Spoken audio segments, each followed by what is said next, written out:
Hello, welcome. This is Maxi World. This is a podcast on philosophy and politics and how we can kind of blend the two to create liberation that is tangible, that is utopian, but also pragmatic at the same time. So today I have two guests with me. I have Ms. Raychel Proudie over here. Hello. It's an absolute pleasure. Thank you for having me. Yeah, thank you for being here. Of course. And then I have Keith Rose. Hey everyone, how are you doing? Great. I'm great. So today I really wanted to, really look at the state of Missouri. We're going through a lot. We have made international headlines when it comes to overturning abortion rights and new policies to ban trans rights, as we were the first state to ban abortion rights, and we have consistently been one of the most homophobic states in the country with more anti-trans legislation introduced than any other place. So I am so excited to be talking with you today. Raychel can you tell us a little bit what you do? What's your role in here? Sure. So I have the privilege of representing Missouri 73rd District, which is North St. Louis County. I have Ferguson, all of it, Berkeley, Kinloch, a little bit of unincorporated Woodson Terrace, Edmondson, and the St. Louis Airport. I am in my last term. We have term limits here in Missouri. I have 1 year left in the House. I have the honor of serving as the ranking member on the Committee on Children and Families, which is where a lot of the anti-abortion and some of the anti-trans legislation came through this year. I happen to serve on budget, so making sure that people are getting a return on their investment in areas that have been disinvested is my absolute top priority. My background is in education. I've been certified to teach and a school counselor in Texas, Louisiana, Missouri, and Illinois. I've done so since 2006. I started my career in a post-Katrina Baton Rouge, so the school year after Hurricane Katrina happened. And it has really shaped it and informed my approach to activism. And I would say that my activism started then, like in 2005, with Hurricane Katrina.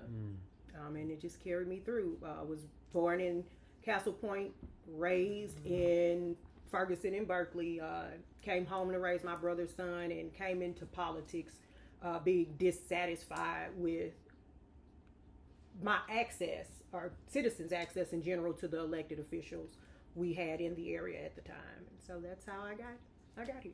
Wow, thank you. Okay, could we keep it at this thing though? Because it keeps showing my crotch in a really weird way, and I don't know how to put my hands. I know, yeah. Looks like I'm wearing a diaper the way it was. Okay, but this is okay. Yeah, I think we should this keep one. all I don't this like this dialogue one. inside. I don't like this one. Do you see just, this? Make sure you hold your hands real tight and just say, hey. I'm not heterosexual. I don't sit like this. I'm so heterosexual. Now let's talk about you, Keith. Okay, do you want to restart that? No, we're live. Yeah, so, what about me? Who are you? What do you do? I don't even know. So I grew up in the Metro East, and I grew up in a really rural area. My family's from Calhoun County, which is like north of Alton, and I went to high school in Alton. I then went to school in Massachusetts, and I was back and forth between there and St. Louis for a while. Then I stayed here in the St. Louis area around Ferguson, got really involved in Ferguson. I spent time living in North County, and then at the time of the pandemic, I moved to New York. I moved back in 2022, and in 2023, I got more involved in local politics here in the city as opposed to in the county in North County, and I am now the elected committee person for the 6th Ward, which is Tower Grove and Shaw, and I'm also the committee person for the 5th Senatorial District, which is about 2/3 of the city of St. Louis, and through that role I sit on the Missouri State Committee for the Democratic Party. Cool. Those are awesome. Also, I would like to uplift your work with the St. Louis Name Change Clinic, which is really helping trans people change their names and birth certificates. Really, really instrumental and necessary right now. And so that just brings us to the topic. We're looking at Missouri as an oasis for white supremacy. Oh, I'm on TV. Alexa, pause. Thank you. Where was Yeah, so that brings us to the state of Missouri. Like right now, we're really looking at birth certificates and lots of legislation that is being put in place to create even more red line about changing your birth certificate, changing the gender on your identification, getting access to gender affirming care in the state. And so could you kind of highlight what we are up against and how Missouri itself has become a test subject for other transphobic policy to be implemented across the state? Okay, I'll go first. You're absolutely right. It is. Missouri has interestingly been a case study for a lot of things that are oppressive, from whether or not a black person is a person. Mm-hmm. That started here as well. Unfortunately, the right has marching orders top to bottom. It's a nationwide thing. And so if it's something that some group of billionaires conceptualize in some clandestine meetings, they push that out, and that's the script they stick to for everything. I can't tell you how many times over the past 4 terms that there's been a vote that takes away bodily autonomy, that takes away parents' rights to choose how and what type of care and treatment that's best for their child, that a Republican or Republicans have voted for it, only to come behind themselves when those cameras are off after we've gotten off the House floor to say, I hated that I had to vote like that, or I didn't really want to vote like that. So there's an awareness that this is the wrong approach, but not enough actual courage or soul to say that this is wrong or I'm not going to do this. It's very difficult to go home. It would be for me to look your family in the face that are a part of these communities and face the fact that you are essentially saying to hell with you, and your next breath by the way in which we push a button. A lot of it, when people say it's politically motivated, I'm here to tell you it is deeper than what you think it is. Just being on the inside, looking further on the inside, it is absolutely treacherous. They are counting on people not being fully aware. They are counting on people being discouraged and dismayed and thinking that their vote, their activism, that their one voice is ineffective and not enough, to where you kind of relax on it. What they aren't going to do is they're not going to take that position. They're energizing a base. It's anchored in racism. If you're queer, crippled, or colored, you are up next. Like, they're coming for us as a group, which I can only suggest that pointing fingers and trying to take rights from any of those oppressed groups is not the approach to this. And so Missouri is a place where that happens frequently, even in legislative spaces. Like, I, as a Democrat, have seen other Democrats say, I'm opposed to this, oppressed group, because a lot of people think that it's politically expedient for them, or that that's going to help me get my bill on another terrible bill that oppresses people. Just staying vigilant, being right in the middle of the country, and knowing that this is going to be the place where it spreads and dissipates out is absolutely key.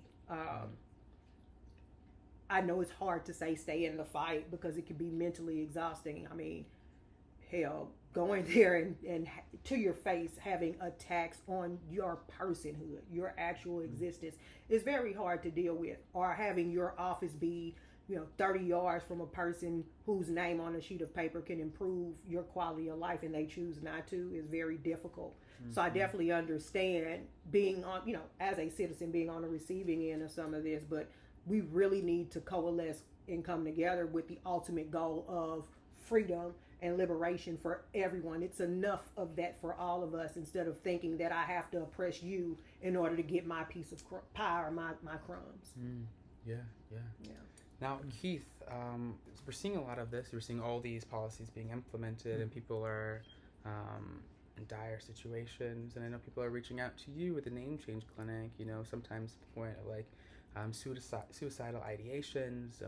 How are you processing this amplification of anti-trans policies that are really ruining people's quality of life here?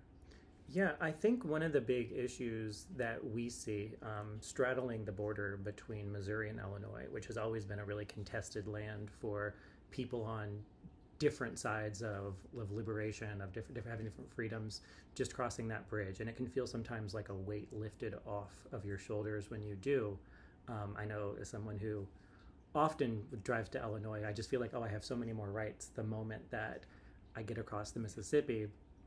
And I think our community, especially because we live on this border and you could maintain a lot of social relationships in the St. Louis region, but still live in the Metro East, we are seeing a lot of people who are fleeing. Mm-hmm. And so it's really common to have like trans, refugees going to Illinois, mm-hmm. going to maybe a coastal state. And it's to the point that even next week, or maybe in 2 weeks, I'm going to be in Chicago doing a training for attorneys there on how to handle Missouri birth certificates, because they contacted us and said, we have such an influx of people born in Missouri who are trans, who are now moving to Chicago. They want to use the Chicago courts to change their name or change their gender on their Missouri birth certificate. And we need a better understanding of the Missouri law, because that's one of the biggest things we're getting. And so, and we're seeing that. And part of me is very happy that these folks are getting a chance to get to a place where they are safer, to get to a place where they feel safer, and that's really important. And the other part of me wonders what happens when we don't stay and fight, because there are always going to be trans people in the state of Missouri. There are always going to be people who can't leave, people who don't want to leave, people who might not even be out as trans, and therefore, they're not prepared to leave. And I'm seeing in some places a real brain drain of our community, a real resource drain as people sort themselves into bluer states.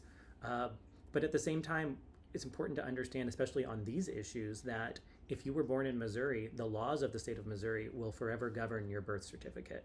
So because those are preserved here in Jeff City, mm-hmm. you could be born in Missouri, and I have a client who moved to Geneva, and their birth certificate rules were affected by the Missouri change of laws here, and they couldn't do what they needed to do in the European Union because of it, because of the mess here in Missouri. And so there always are going to have to be those of us who are here fighting to protect, because even if everyone could leave, we are still at the mercy of the Missouri system. Mm-hmm. And so that's really encouraged me and folks I know to stay here and fix Missouri, to protect the people who are always going to have to deal with Rachel's horrible colleagues. Yeah, as we get to it, you do have some horrible colleagues. Yes, indeed. Yes. And they're on both sides of the aisle. Some of them are yes. Democrats, some of them are Republicans. And right now we're seeing a divide within the Democratic Party. Who wants to stand up for trans rights? Who wants to stand up for the environment? We have companies like Ameren and like oil companies definitely in the pockets of legislators. And we also have a lot of legislators that want to get appointments. And Absolutely. So they want to ensure that they stay in good favor of white supremacy. And so, one thing that's really hard is that this is also racialized, right? Like, I think a lot of white progressives are allowed to be trans affirming, right? Because a lot of the discourse around transness is written in white people's languages in the institutions that they are dominating. And so when we're trying to hold black legislative people or any branch of government accountable, there needs to be more of an outcry from black folks, because there is racism with white people saying, you black people are so behind the times. Mm-hmm. So how do we hold black representatives accountable with acknowledging the racial connotations of queer advocacy in general? By ensuring that being a Democrat isn't enough. In Missouri, we don't have to state a party when we're going, and in fact, you can actually be a Democrat, go in and take a Republican ballot in Missouri. I'm not opposed to that at all, especially in those, rural areas where you want to be able to pick your representation. But what we find is there are a lot of people, like you said, upholding white supremacy and other type of oppressive systems who are being able to slide under the guise of Democrat, under the guise of black, under the guise of woman, and we may as well have elected a Republican. Be damn sure that you are aware of where people stand on issues that are important to you, and have them explain it. I grew up Pentecostal, lived in Louisiana where it's extraordinarily Catholic, and so I get the church vibe, but I'm not serving as a pastor on that floor. When I told these folks I was a Democrat and that I would represent their interest as such, I became less just Raychel Proudie and more representation of your collective interest. So I don't get to go down there and say, this is how I feel personally about something, when my community and constituents who told me to be their voice, because that's what I said I would do when I knocked on their door, and do something else.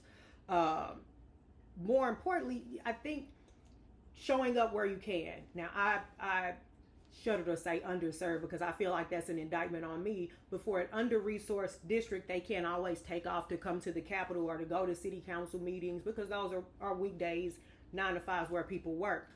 But when possible, pulling up on some of these folks, like the accountability, can't just be in emails, because sometimes the assistant gets the emails.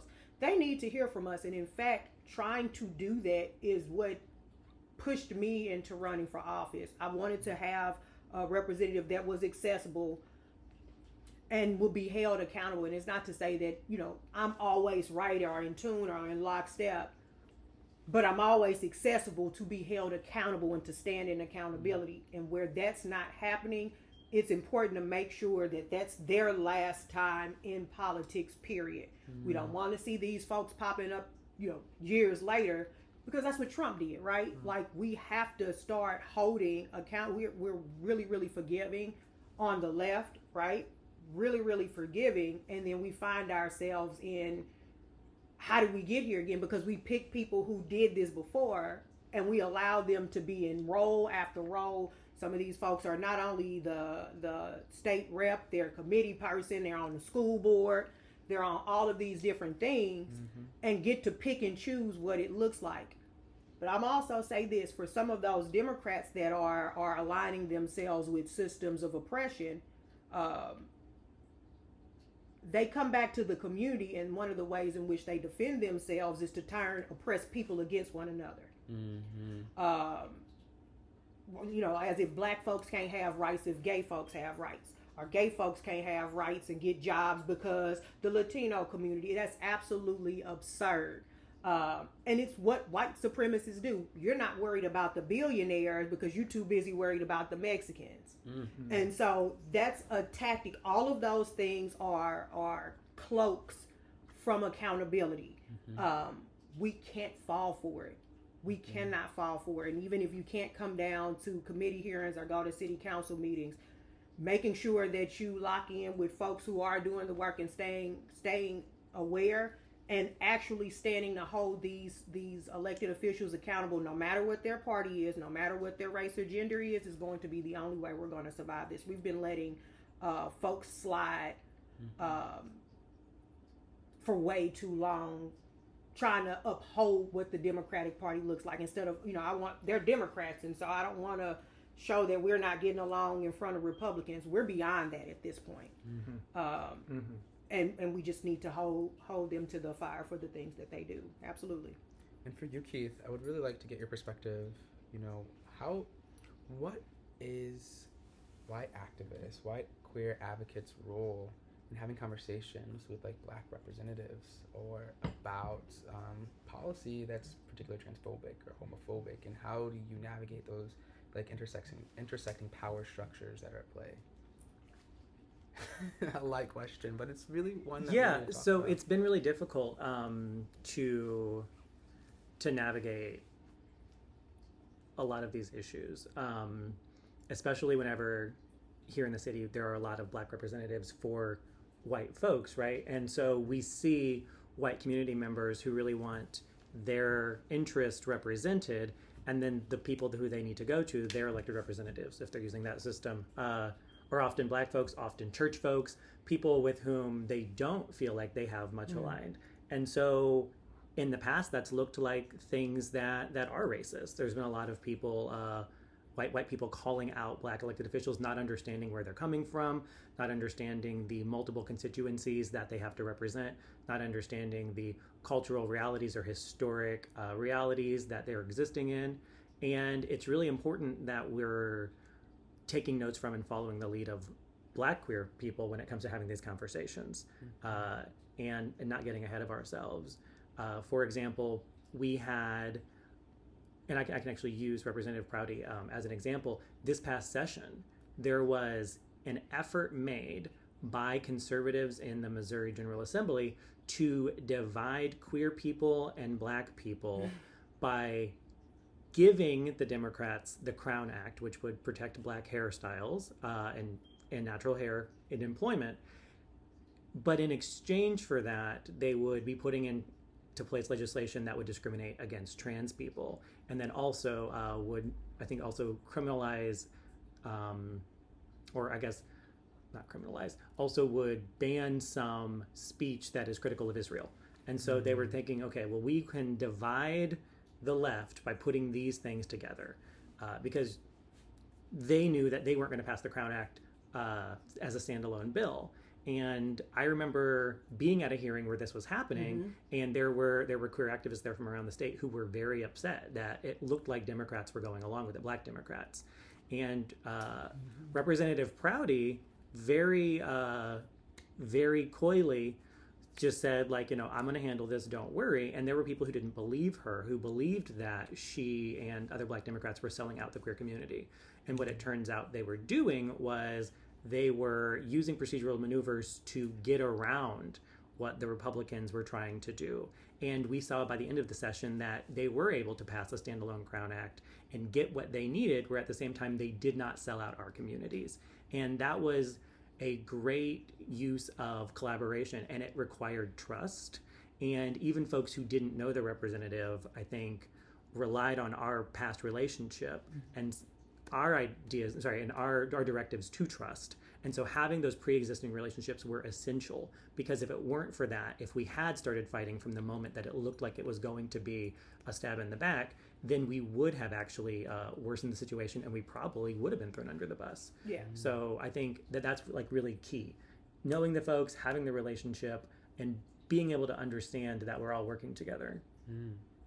Yeah, and you mentioned the Crown Act. Can you tell me a little bit about the Crown Act and what happened? I'm glad you brought that up. Yeah. You're right. I'm so glad that you detailed that. We've been filing the Crown Act for about 5 or 6 years, and this was the first time that it was able to move, being on a vehicle for something that was absolute trash. The Crown Act allows students of different backgrounds, religions, and Black folks who want to wear their natural hair. There's no shortage of stories nationwide where children were not being allowed to participate in school activities, weren't able to graduate or do the graduation ceremony, not able to give their valedictorian speech that they earned, because again, those oppressive systems, because you didn't get in line, or you didn't acculturate to what we want you to be. We're going to take things from you that, one, you're entitled to, and two, you earned. It is a nationwide initiative. Senator Barbara Ann Washington brought it here when she was still in the House, and when she went on to the Senate. I was a committee chairman at the time and was happy to work with her through it. We've come close, so close every single year. And you're right, it does take some maneuvering, and I'm happy that you highlighted the relationship building. Keith and I came into contact before I ran for office. It wasn't a thing that I popped up and then I'm going to call and reach out to you and contact you because I want something from you. That's another way to make sure, just have you seen these people in the community? Have they worked to understand your community, be a part of their community? What are their past takes on or about your community is so important. And Keith is absolutely right. There were people who were extremely concerned. Even in my caucus, I have to tell them, like, y'all, I got you. Like, just, work with me a little bit. Y'all know what type of time I'm on with this. I have a track record of where I stand on this. Just let me cook, essentially. Keith, yourself, Maxi, were extraordinarily helpful in saying, hey, we know her. let's give her some time to do that. And because as a community, I couldn't have done that without the help from the community, right? Which is another thing when you ask how can we continue to stay in the work, we can't do it by ourselves. The fact that I had you all as a part of a coalition is now why it is illegal to ban children, our students on the college level that go to publicly funded institutions, which would include charter schools. And because unfortunately we have vouchers, if they get public funds, it applies to them too. You can't make a child cut their hair or tell them that they can't participate in activities that the school sanction because they are choosing to express themselves in that way. And it's something that I'm very proud of and very grateful that we had some political understanding and that I had the space and grace to get that done. That's awesome. Thank you. It kind of makes me want to like pivot to some of the remarkable things that are happening in the state. I think that it's really easy to say, hey, things suck, because they do. Things happen that are horrible all the time, but there are things that should be praised. And I think that the governor just signed some new policy that banned invasive species in the state, such as like a Bradford pear and others, from being sold at particular places. Yes. And as we're looking at environmental policy as a whole, there are a lot of federal regulations that are being cut back. The EPA is being defunded, regulations around water and air and conservation are being depleted, yet we can see a glimmer of hope within this state, such as this, and hopefully there's a bill that I am working with Marty on about banning balloon releases. Oh God, yes. Yes. It's similar ban happened in Florida. Governor Ron DeSantis passed it. So we're seeing a kind of a shift, and things are happening. And I'm really hoping for like environmental policy to happen in the state. From your perspective, how can we, from both of your perspectives, how can we kind of push that forward and make unlikely allies to get the work done? So I have to add to that when we're talking about environmental things, because, I live around Coldwater Creek and I represent St. Louis Airport. Those areas are impacted by the radioactive waste that was left behind from atomic bomb creation and testing.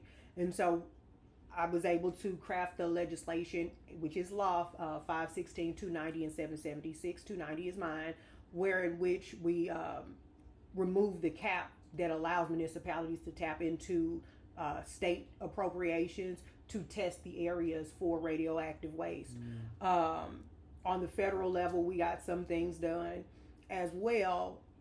I'm really, really happy about the attention that is due to be paid to environmental issues, particularly environmental injustice. I also have the privilege of representing Kinloch, Missouri, which is absolutely breathtaking.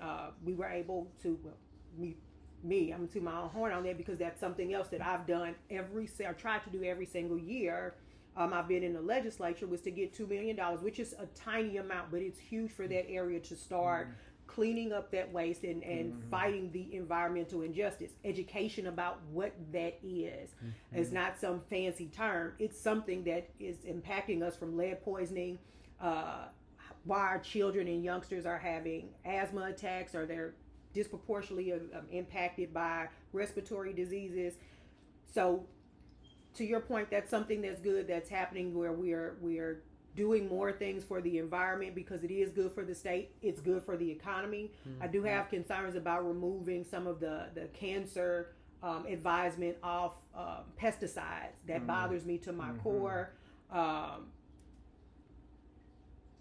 That bothers me, that what Bayer is doing. I'm going to call them out. I know corporations aren't going to support me anyway, and I don't care. But the more education that we are getting out to individuals who that missed because they're victims of it, the better. I'm so encouraged by so many people coming out to the town halls about radioactive waste who just passively heard about it. And now that the state has, that was extraordinary. Bipartisan, unanimously passed in both chambers to come together as Missourians to say, hey, these things, though one, community is impacted more than the other, as Missourians, we should all be concerned about this and we should do something. I think having more environmental awareness is something that everybody can get behind because everybody wants to live and be healthy. And so the more education, and in fairness, there are some, Republicans, and yes, they're rolling back regulations that are life and space and land saving.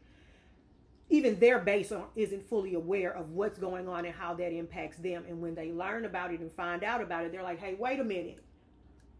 So that education and just making sure we're continuing to focus on it is not a passerby issue of, it's the environment that's so high level to where the average person can't understand it. Making sure that we are connecting with the average person and allowing them to come into the activism space on that is the way that we'll continue to push that forward. Yeah, I agree. You have anything to add to that? Yeah, I think when talking about unlikely alliances for environmental reasons, I think looking back at my upbringing in the country, there's this really strong, really deep history of rural folks, country folks as conservationists, right? Yeah. So everyone in my family is hunters except for me. I'm a vegetarian, but I acknowledge that hunters have been playing a huge role for generations in conservation. We look at Ducks Unlimited and the work they do to preserve natural habitat. And folks like me who grew up with the privilege of having connection to the land really understand the majesty of what we have and the need to preserve it. And what's happened, sadly, over the last few decades, big corporations, big ag, has used culture war issues to paint protecting our planet as something to be ashamed of, something that sissies would do, something that's liberal, that's too urbane. And it's really an ahistoric representation of the reality. If we look at folks like Teddy Roosevelt and the work done to preserve natural habitat and keep all of us healthy, it's really been guided by people with those kind of rural connections.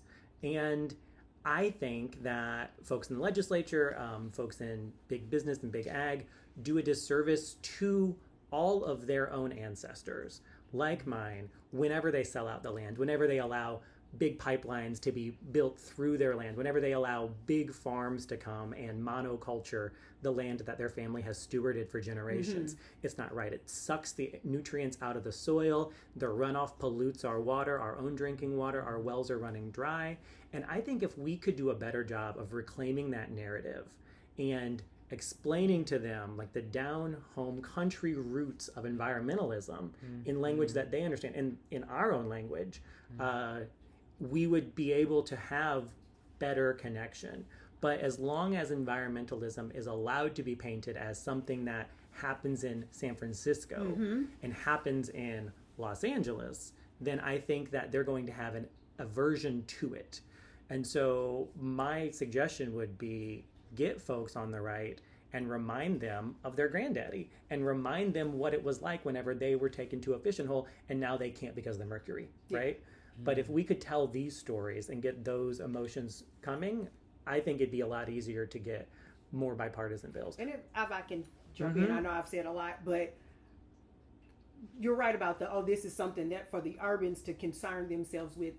I went to school in Ferguson, Florissant, and after Little Creek in like the 5th grade, that's where our conservation started. It was just really us looking at animals and things like that. I didn't learn about pollinators and the importance of that, and if I'm gonna grow a vegetable garden, all of those. I didn't learn about any of that until I was elected from a Republican.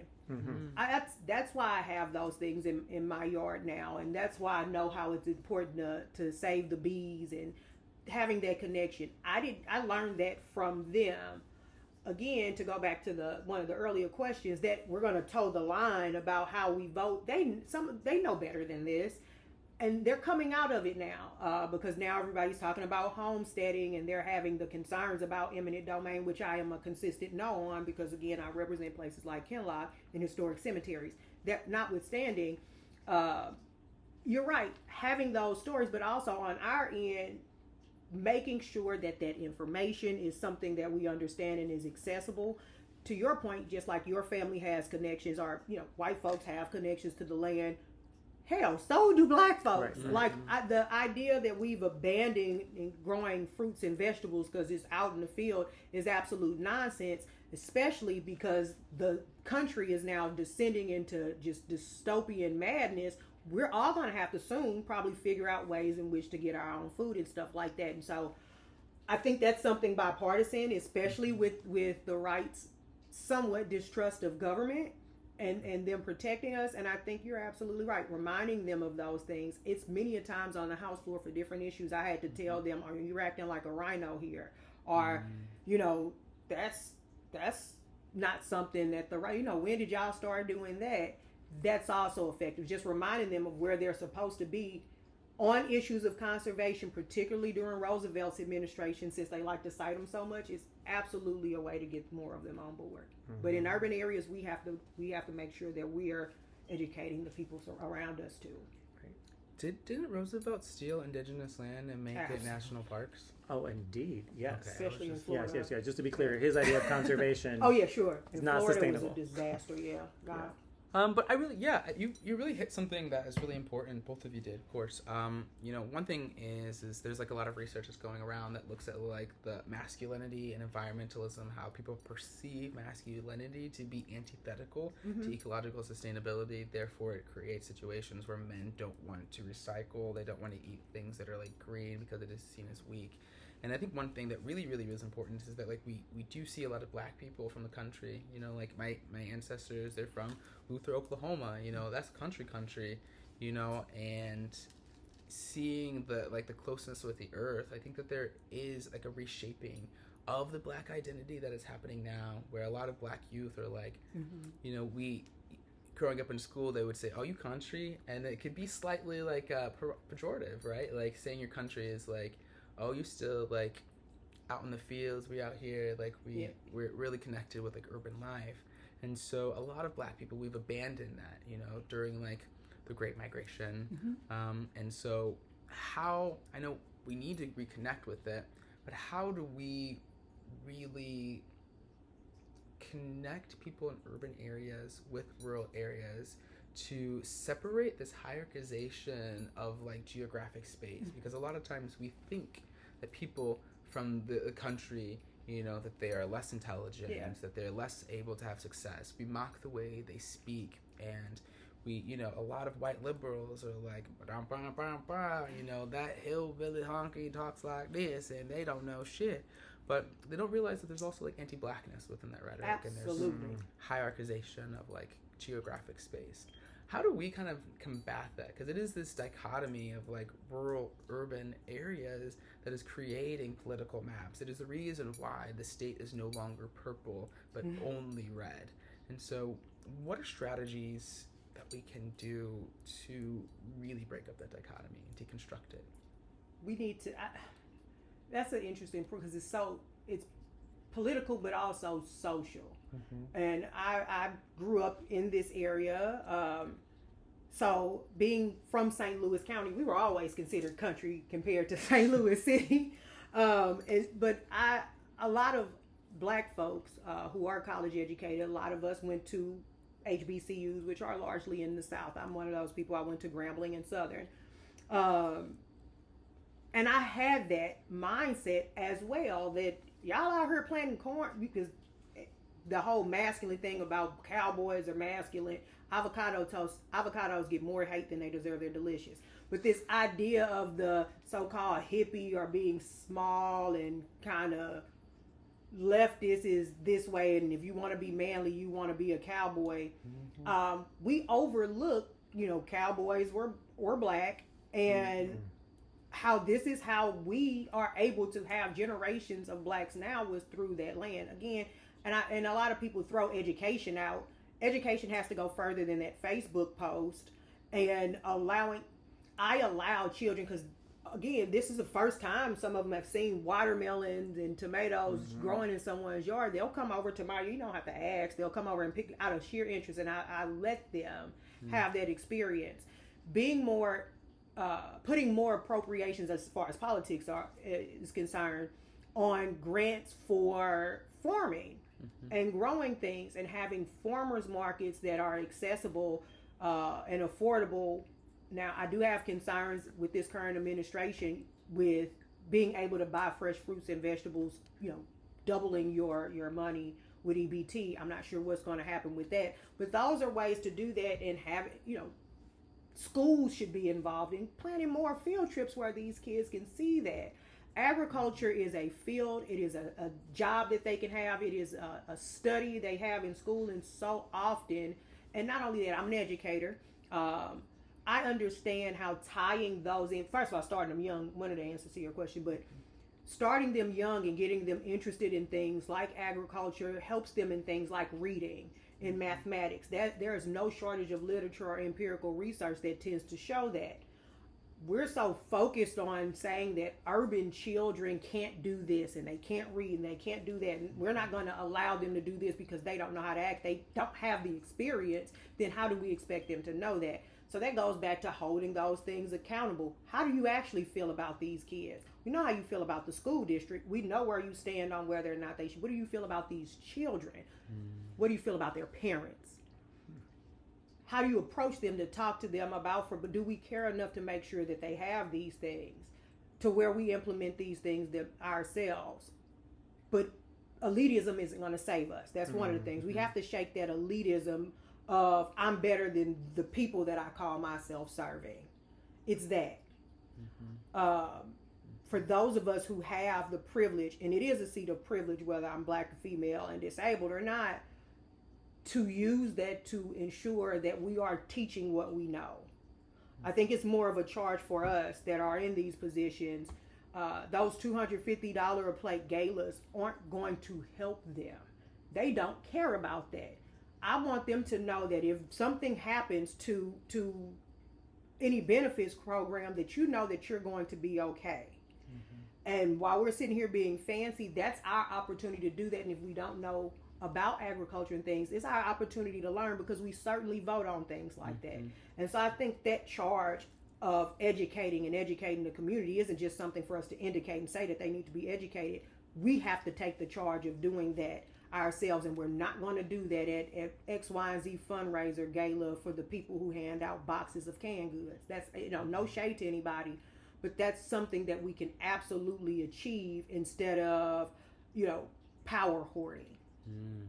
But y'all can still hire me to be the MC at your gala. Because, Now, galas for making sure that we have our rights is completely different than I'm fundraising so that we can continue to acquire things and status. There's a difference there. We saw the impact of that type of fundraiser by being able to make sure that, or not make sure, but to get us, a week of paid leave and bodily autonomy. That's what those fundraisers do. I don't know about some of these other things besides saying that they've raised X, Y, and Z money. We have to hold them accountable too, side note. But yeah. Let's go to the executive directors and all the staff. Nonprofit industrial complexes next month. My word. Not really, but I might come back. Because God knows Ferguson has its share of nonprofits that did very little. Oh, I think even worse is the ones who did the opposite of what they were promised that they'd be doing. Next month we'll talk about that. Yeah, but Keith, can you we met at an anarchist commune when I was younger, and like the anarchy about non-hierarchical societal structures and the hierarchization of urban and ruralness that creates a divide. Can you talk about strategies to deconstruct that hierarchy and dichotomy? Yeah, actually, that's great. I was just thinking as Rachel was talking about this event that happened, I think probably a few months before we met. So I was involved in Occupy Wall Street, and also mainly in the St. Louis version, which was called Occupy St. Louis. That was I think September, October, November 2011.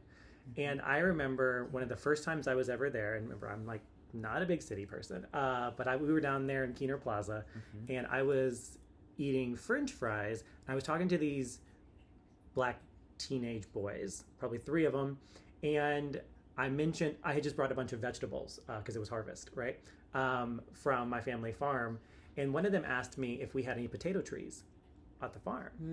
And I remember being so confused and then disheartened, because I was like, these kids, they're very smart, they know math, they know science, and they think that potatoes grow on trees. Who has robbed them of that knowledge? Who has who has taken that, what I consider to be like part of humanity, the ability to access your own nutrients, to be one with the soil, who has taken that from them? How did this work? And I told my father that night. I was so upset. I called my father back when I had a flip phone. And he was like, this is, you know, like their schools, they don't take them outside. They don't teach them these things. And I was like, that's a lot. You know, I'm a grown person by now, and I was still like shocked that this was happening. And he grew up country. So he actually then over the next few weeks would come to Occupy, come to Keener Plaza, and he would actually do teach-ins about agriculture to the folks who were there. We had it was like a free school model, and my dad decided he was going to do stuff. And he was not a city kind of person, right? Well, he only ever came to the city to do farmers market at Soulard. Sorry, not Soulard, at Tower Grove Park. So it was so great to have him there and having those conversations, you know, and he, I don't think at that point had any Black friends in his entire life. Wow. And the connections that were formed were I think really helpful for him and also for the young folks who were learning more about their food, were getting more access. And he ended up helping them set up a community garden and a local like LRA lot. No permission, right? Because we were all anarchists. And getting the kids to grow things that later they were able to pick. It was quite an exchange. And I think that those kinds of organic things outside of the nonprofit industrial complex, outside of the programmatic structure with reporting requirements and funding and, you know, funding cycles, just random, regular folks working with each other who they otherwise wouldn't interact with is, I think, the solution. Like, I don't think we can nonprofit our way out of this mess. I agree. Yeah, I've been thinking about it too. You know, I've lived all over from I was born in Oklahoma, but I moved to Blackjack, Ferguson area when I was 2, and I moved all over North County to St. Charles, to St. Peter's, and then to East St. Louis. And when I was a kid, I was a wild child, as you can probably imagine. And my mom sent me to these nature camps in which I was living in the woods from a week to sometimes a whole entire month. And we really connected with the earth. You know, we would have meditation days where we would just listen to the sound of the trees and get really connected with animals and plants. But I've been thinking not a lot of kids in the city really get to have that. I got sponsors to help pay for that, but not many people in the city get to really meet people that live in the country. They've never seen a farm as opposed to driving to Chicago. And so I've been thinking about implementing programs in public schools to do not student exchange programs, but have students from the city go to the country and have students from the country go to the city as a way to understand the plurality of Missouri. Because I've traveled all over the state, and just because of drag or just protesting or activism, and I'm so happy every time I'm in a different city to be oh, there are people in Rolla that are wanting to scream decriminalize HIV. Yeah. There are people in Joplin that are liking to say fuck Josh Hawley, and all over. And I think that we're really isolated. We're really in these echo chambers, and we really have to disrupt them. We have to pop these bubbles, and it's really the way that you guys have navigated that. One thing that I think that we really don't talk about is that we got 10 politicians that are famous, right? Maybe 20. But there's so many people throughout the country that are doing so much that they're not making waves. They're not marketable. They're not identities that are able to have a catchphrase or a slogan or a whippy haircut that someone could put on a cookie when they win their mayoralship. But one thing that you did actually recently, Raychel, was you definitely did break into the national, international zeitgeist with your quippy one-liners and ability to call out Republicans. One thing I really want to know is how do you have the capacity to call them out but still need to work with them to get bills done at the end of the day? Excellent question. And that's a question I'm asked often. I'm also a person who believes we should legalize prostitution, right? Sex work. I have women and men in my district who do all kinds of things to feed their children. You see where I'm going with that? Yeah. I can go down there and work with people who I stand contrary to to make sure that my constituents eat. That's my job. That's my job. I'm going to do what I told these people I was going to do when I knocked on their door. That's my thought process there. Some people, like it, but some people do sex work out of survival because they have to. And I'm down there about whoring because I have to. Not slanging any twat, but I'm saying proverbially, right? Like,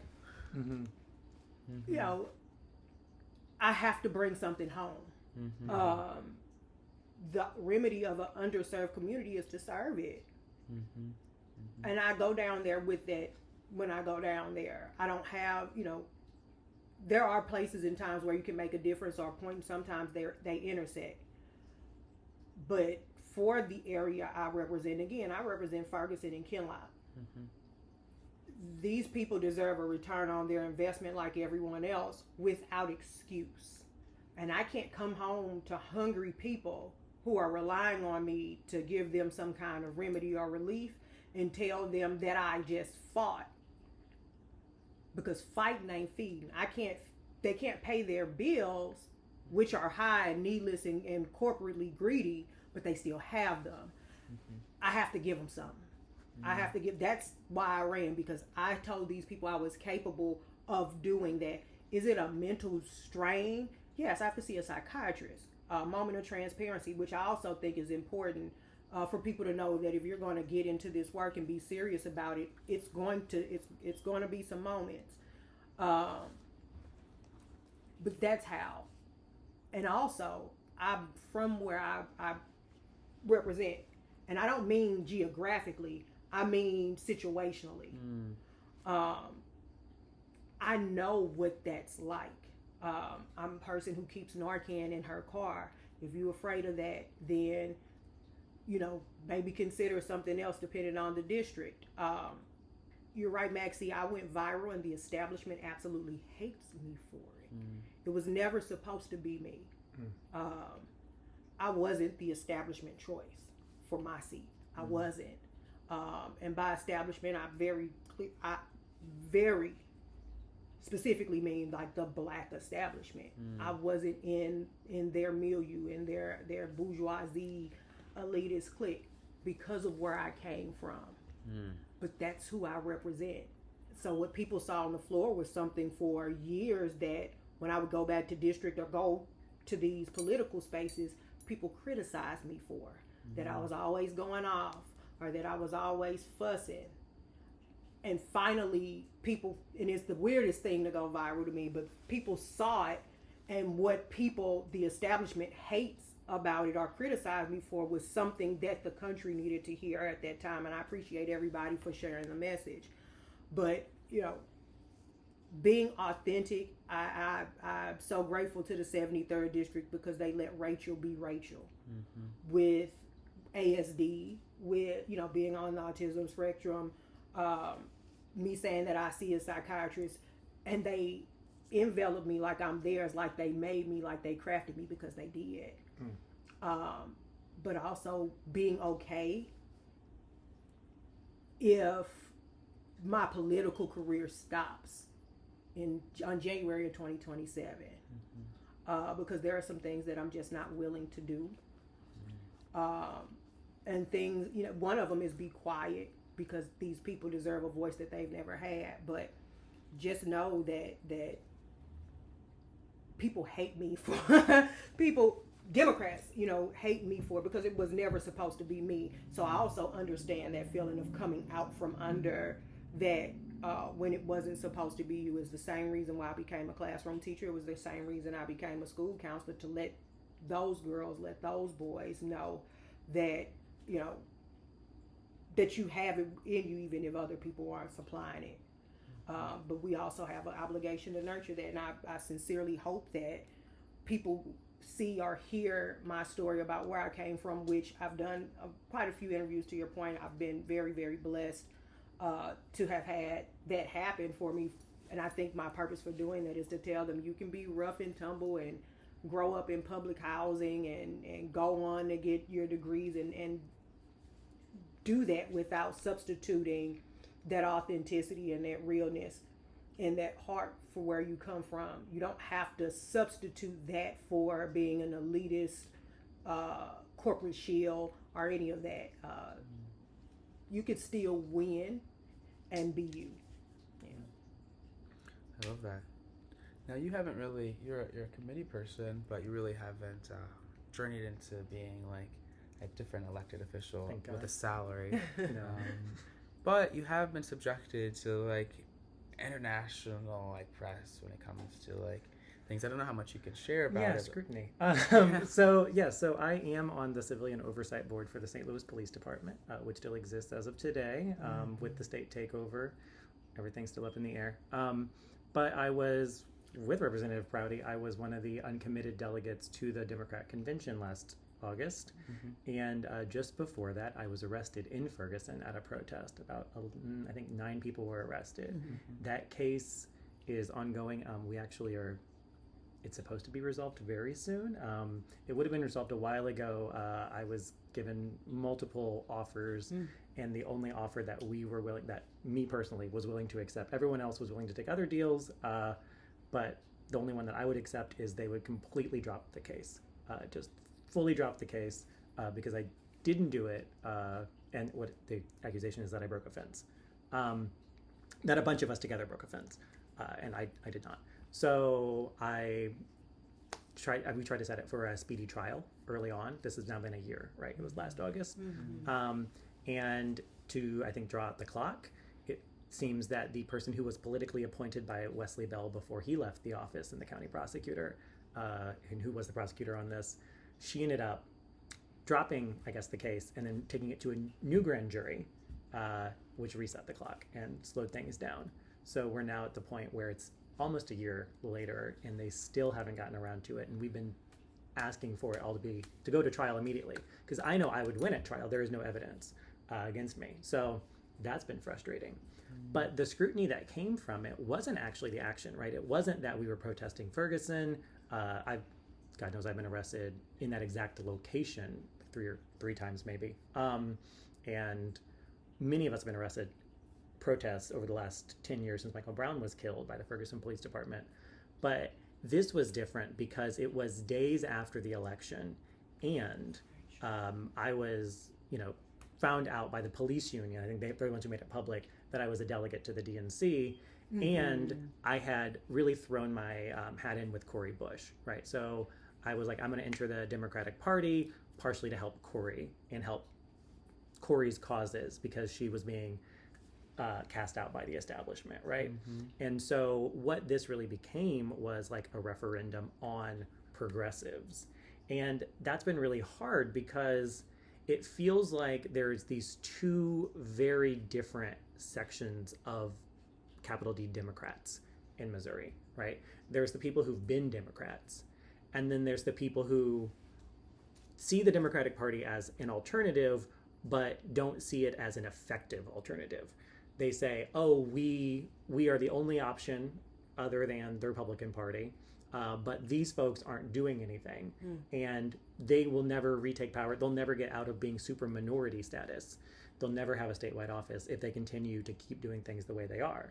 And so there's been this real almost insurgency aspect, but it's been so few people, the few of us who are willing to hold our nose, who are able to hold our nose while we go to boring meetings with these same stale folks who each one, as Raychel mentioned earlier, might have 3 or 4 positions, and they don't attend meetings for any of them most of the time, but God forbid they pass the torch. Yes. And so having folks like you, Maxi, or Inez Bordeaux, who's on the city committee, is really seen as detrimental to their continued existence. And so once they recognize that not only did we come in, but we came in with an energy that they can't match, they've been very hostile in certain senses. And part of me is encouraged by that. But in reality, like, we have to struggle just to have basic representation and not be cast out. They're making it very hard. And at the same time, they're offering no alternative. They just are the status quo. In the same way that a rock is a rock, it's not going to move on its own accord. These folks are kind of just embedded in the leadership of the Democratic Party here in this state and most states. and nationally. And so if we want any institutional pushback, it's going to be pretty hard. But I'm really encouraged that we are seeing some movement, because we can out-organize them, right? They're all very sleepy. They're definitely asleep at the wheel. And so it's really not that big of a push to make them move over. Makes me think of like the Iliad, where Odysseus is like driving and they fall asleep at the wheel, right? Oh, that's the Odyssey. Anyways, my last thing is I really want to end on is like hope. You know, going back to Greek mythology, that was the last thing that Pandora had in the box. It was like hope. So after all the like trials and tribulations, how do you stay hopeful that you can like impact change? You know, you are being subjected to scrutiny, you're being subjected to slander, people attacking your character constantly, but you're still in this fight to do something. Why? You wanna? Yeah. Sure. I mean, so hope has actually been very hard for me lately. I recently started telling folks that I don't have hope anymore. I just have inertia. I've just been doing this so long, I don't know anything else to do. And that can be hard. I think it's hard for some younger folks to hear. I think it's hard for me to acknowledge. But in reality, I don't know an alternative path. And so I long ago wrestled with what are my ideals, what do I care about, what is my vision, and I made some decisions, and I don't see a reason to really recalibrate. And so I've been almost in like a holding pattern. And so what I do instead is I look to younger folks and I look to artists to really make sure that I'm not deviating, or if it turns out I was wrong, that I find the right path or a more correct path and go that way. And so I really try to take as mentors young people, young queer people, young queer artists, and really be in conversation with them and try to see where can I improve. But it's their hope that feeds my direction, not so much my own anymore. I'm just thinking about being a young queer artist. Since I'm younger than you and I'm an artist. Before you comment on that, Rachel, can you? I have to have hope to do this to the extent that I am, and I'm going to agree with Keith, is definitely the youth. I'm not going to do this when I'm 70. I'm going to say that. I'm not going to be doing this when I'm 70. And you know what? Nor should I. I believe the young should have a say in crafting the world that they're going to live in. I really believe that. And that they're so smart and so willing to call things out is what brings me hope. We don't have to live like this. Like you were saying earlier, it's the same 2 scoops of Democrat that have been hoarding power for so long. I remember running and they wouldn't even tell me where the meeting was to seek endorsement, or would tell me the wrong time and place, and that hurt. These are the people who would say things like, I believe the children are the future, things like that. It's very hurtful, and it is hard to have hope in that circumstance. But instead of having the I don't want to say I've given up on other generations, but I also can't spend precious time trying to convince them of my worthiness when I need to pour in to the generations that follow us. They deserve better than what we're doing. I mean, even people now, my constituents absolutely deserve better than what government has provided for them or gave them in return of their investment made in the form of their labor, both work-wise and enslavement, which can very well be the same thing. But these youth, man, they are so smart and so bright. They have access to so much information, and despite any interference from older folks, have the mind to make their own decisions on how they feel about things. And I absolutely live for it. And that's where my hope lies, that where I fall short. There's going to be some sprightly youth that hopefully we as a generation have poured into and prepared and endowed so much that they're going to be able to cut. I don't want to leave a mess for them, obviously, but I know that I have hope that they have it. So yeah, that's where my hope lies, is forwarding with these youth. I love that. I think for me, I'm answering my own question. I'm sorry. All right. I think that the hope is like, yes, the youth, and I think it's like holding on to like utopian ideas. I think a lot of times in democratic spaces, we're told you need to be pragmatic. You need to only think about this, but the word pragmatic really means in practice, and in practice, these things aren't working. So why not hold on to like the dreams that liberation will happen? Why not hold on to like, we can erase social hierarchy and we all can like be equal and have an egalitarian society? Why not keep moving forward? Because I think that when they try to limit us and say that it's not possible, it is possible. Anything can be possible, We didn't think we can go to the moon, and that's up for debate. That's all we have time for today. Thank you so much for coming to Maxi's World.